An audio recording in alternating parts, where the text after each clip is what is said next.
Ghost month sa opisina. Bakit laging may nagkakasakit o laging may away sa opisina nyo?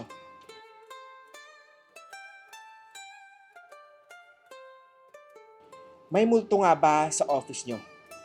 Napapansin mo ba, itong ghost month na ito, parang sunod-sunod na nagkakasakit ang mga nasa opisina? May mga biglaang resignation, maraming away, gulo, misunderstanding, at laging may inggit, may backstabbing, may tension, may chismis. Baka hindi lang toxic ang boss, baka may negative energy dala ng mga multo ng ghost month. Hi, ako po si Master Hans Kua at ngayon po pag-uusapan natin ang mga palatandaan na may hungry ghost sa inyong opisina at paano nga ba iiwasan itong mga hungry ghost na to. Mga palatandaan ng ghost presence sa workplace natin at paano nga ba iiwasan itong mga hungry ghost na to. Mga palatandaan ng ghost presence sa workplace natin. Una-una dyan yung mga tinatawag nating mga biglaang pagkalaglag ng mga gamit. O kaya naman, yung pintuan ay kusang bumubukas, biglang may lamig sa isang sulok. Kahit mainit naman ang araw, madalas na sabay-sabay na nagkakasakit ang mga family members. O kaya may mga laging misunderstanding sa team kahit maliit lang na bagay. O yung mga nawawalang mga items. Mga static na noises sa CCTV or mga phones. Ano ang dapat gawin sa opisina tuwing Hungry Ghost Month? Feng Shui and Spiritual Cleansing ang mga tips ni Master Hans. Importante na imbitahan si Master Hans Kua na mag-conduct ng Ghost Month ritual. Makakatulong maglagay ng salt bowl o rock salt sa ilalim ng workstation. May mga ritual na sasabihin si Master Hans Kua dyan. Mag-burn ng insenso kung allowed ang use ng mga citrus o mga sage spray sa office corners. Maganda, ako mismo pupunta dyan.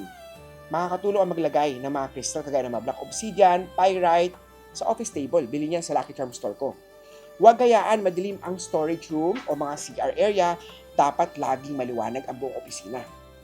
Yung mga manager or HR, need din sa lahat ng mga staff na i-cleanse ni Master Hans Kua.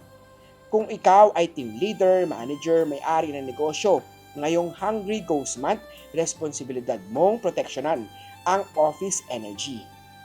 Magpa-space cleansing or office blessing ng Ghost Month ritual kay Master Hans Kua.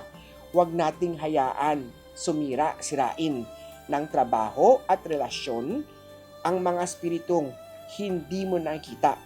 Proteksyonan natin ang inyong negosyo, ang inyong team, ang kinabukasan ng lahat.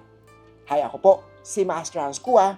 Ang malas sa opisina, pwede nating iwasan kung may tamang gabay. Imbitahan ako sa Feng Shui Ghost Month Ritual during this Ghost Month na to. Ako mismo ang magpupunta sa bahay mo, opisina mo, para mag-alay tayo ng mga pagkain, ng mga dasal, ng mga insenso. Magbaburn tayo ng mga paper money para itong Ghost Month na to ay magdala ng mga happy ghosts. Imbes yung mga hungry ghosts ay maging happy ghosts sila, na posible daw magdala ng mga blessing sa inyong negosyo, sa inyong bahay, sa inyong buhay. O paano?